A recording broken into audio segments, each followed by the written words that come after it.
The life you want is directly behind the risk you're unwilling to take. I'll repeat it again. The life you want is directly behind or at the end of the risk you are unwilling to take. It took me a long time to realize this because there's a very huge difference between knowing something and doing something. There's also a difference between knowing something and experiencing something. It took me a long time to come to this realization. And this realization came out of an experience I had. I'll tell you a short story to drive home this point. I'm currently 27 years old and I finished university 2022, 2022, 2023. Then at that point of my life, I did not have any skill. I did not have any skill other than what I studied in school, and I studied chemical engineering. But deep inside of me, I knew that I did not want to pursue the chemical engineering career.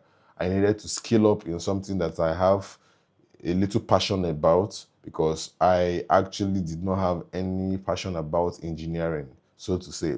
So I came out of school, I was kind of depressed. I went through a breakup in a long-term relationship, and this made me to, lock in hard. And mind you, before I left school, I started being interested in coding, writing code, building software, mobile applications, website, and all that. I didn't really have the skill, but it was something I felt like I would enjoy doing. So before I left school, I started learning a bit of the skill. I wasn't being that serious because I had school and there was a lot of distraction because most people around me, we are not thinking towards the same goal. So when I came out of school, I was depressed. I had nothing for going for myself. I was solely dependent on my parents. I stayed indoors, but I came to this realization that I needed to skill up, which made me take that coding practice too seriously. I was writing code for not less than 10 hours a day. I literally did not go out because I did not have too much friends at home. I had friends in school, and when you're done with uni, you all disperse and go back to your various life, and life gets serious. You feel me? So I continued learning how to code for 1 year and a half, I think 1 year and a half. Then I got a job and I started working the job. It was something new. It was a very great achievement. I was proud of myself because the people I graduated with, my mates, they were busy trying to get a job while I had already secured a job of what we actually studied in school. And it was a great experience, I would say. I was working for the company. I started as a front-end engineer. I was so serious about my job. I took it seriously because I wanted to perform and climb the corporate ladder and all that. So it took me another 2, 3 years to understand that this was not something I was willing to keep doing for on the long term because I started envisioning myself. I needed to start taking risks that would help me and my future and the type of dreams I want to achieve for myself because we all have different goals in life. Some people's goal are to just buy a G-Wagon and they are fulfilled. Some people are to impact people in life. Some people are to, make a change in the world. Some people are to, just get women to be around them. Everybody has their individual goal, but my goal was not, tech would give me the money, but it wouldn't take me as far as I wanted to go. And aside from money, I'm somebody that I do not like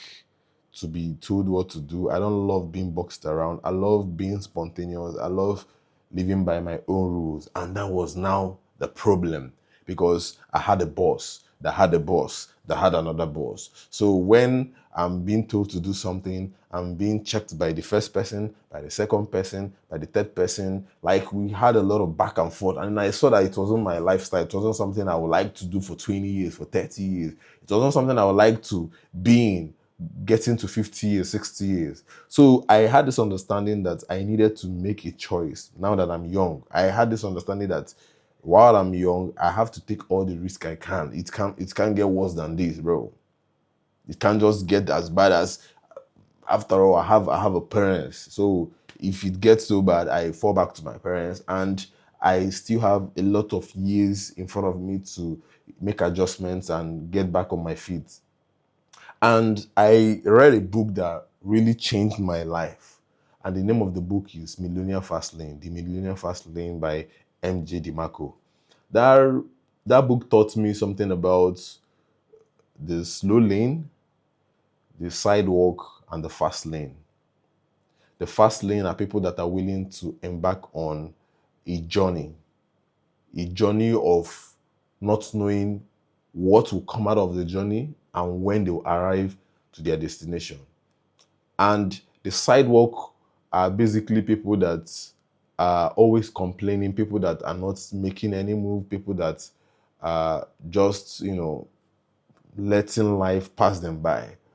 And the slow lane are basically people that are not willing to take risk, people that want to be secure, people that want to live paycheck to paycheck, people that don't really want to go all out, full throttle mood and all that. So I read the book and I saw myself as a fast laner. I knew that I am somebody that I love taking risk. I love just doing things that is not the ordinary. I don't like ordinary things. I love being different. It's just me. It's not just about the book. So I read the book and I resonated with being on the fast lane, and I understood that the whole mantra was just to take risk. And mind you, I was still living in my hometown where I was born. And after reading that book, before the next 2 months, I moved out of my hometown. And while I was moving out of my hometown, I did not have any plans of where to stay. My rent wasn't complete.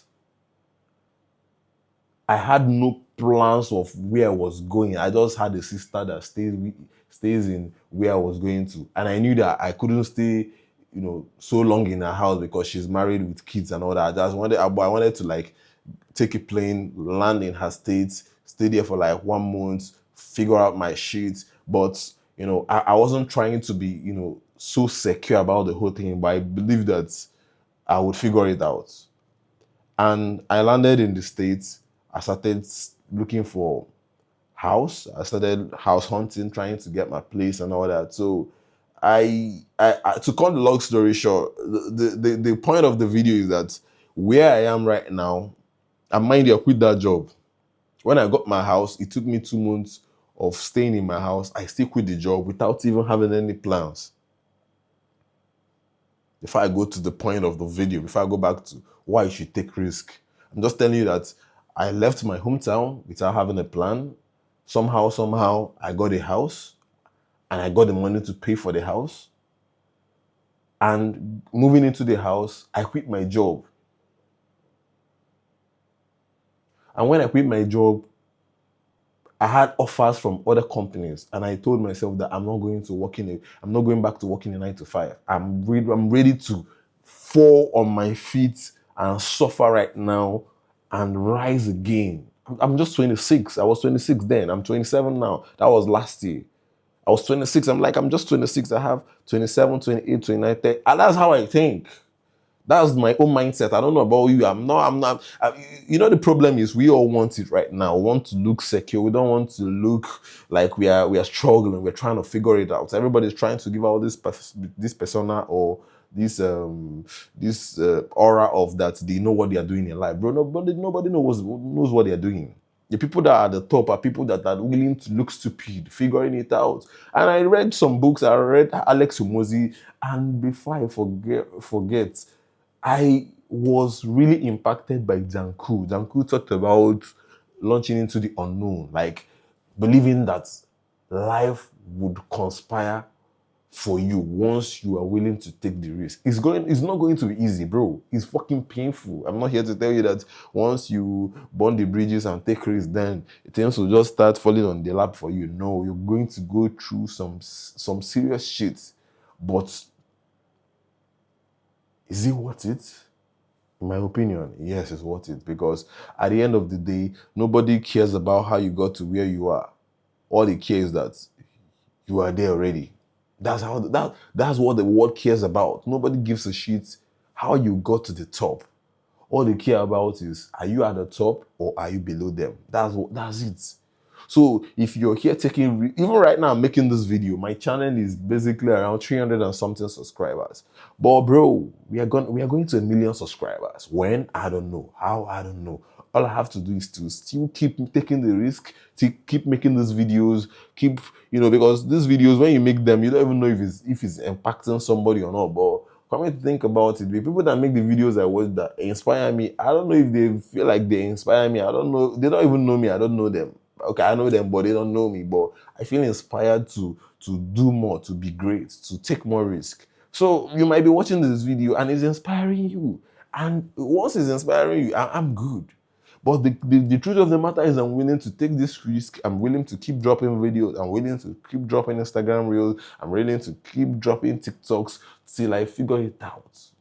Because at the end of figuring it out is peace, is achievement, is money, is success. The road to figuring it out is fucking unpleasant. It's not something sweet. It's not meant to be sweet. If it was supposed to be easy, if it was easy, if it was sweet, everybody would be doing it. Why nobody is doing it is because it's unpleasant. It's so painful. So everybody is trying to dodge pain. Nobody wants to feel pain. So that's the point. So anything you want to achieve in life, I don't care whether you want to be an astronaut, you want to achieve this, you want to be Elon Musk, anybody that has made it in life just took risk. The person went out of the normal. You can't just be playing the same game every other person is playing. You have to play your own game. You have to play the game different. You have to be fucking different. You have to keep believing. You have to play the long-term game. You can't tell me that you're doing something consistently for 5 years and you have not figured it out. How did I get into tech? I didn't pay for any course. I learned coding off YouTube. And before I quit my job, I was the best in what I was doing. I was a senior engineer before I left. I was a senior software engineer proper before I left. How did I learn this shit? Off YouTube, off trying, failing, trying, failing, trying, failing. How did I get my body? Because I hit the gym too, and I've built some muscles, some decent amount of muscles. And in fact, I teach people how to do the same. How did I do it? I kept showing up when the result was showing, when it was not showing, when I was feeling like it, when I was not feeling like it, when everybody was, when I was going to the gym and my friends were laughing at me, bro. But right now, the same friends, they want to be like me. So it will make sense till it makes sense. So the point of the video is for you to always keep taking risks. Don't expect the risk to be painful. Don't expect it to be easy. But always think about the what if. What if it works out? What if it works out? What if it works out? Do you want to be on the slow lane? Do you want to be on the sidewalk? Or do you want to be on the fast lane? And when they say fast lane, it's not like overnight success of if you do it today, tomorrow, you will see one spectacular result. No, that's not it. The fast walk, the fast lane is to always be the risk taker. Be the one that wants to know why this thing is this way. Always ask questions. Do not always play into what people have told you. Ask questions. Question things you don't understand till you understand them. If something does not sit well with you, if it doesn't resonate with your person and your spirit, do not engage in it, because on the long run, it's just going to bring you down. That's how these things work. So I've said enough in this video, and I feel like it's going to impact whoever this message is for, because I believe that this video is for somebody somewhere that needs to hear something like this. So if you enjoyed this video, I want you to subscribe. I want you to hit the share button. I want you to even comment what you think about what I said, and comment what impacted you the most. Peace.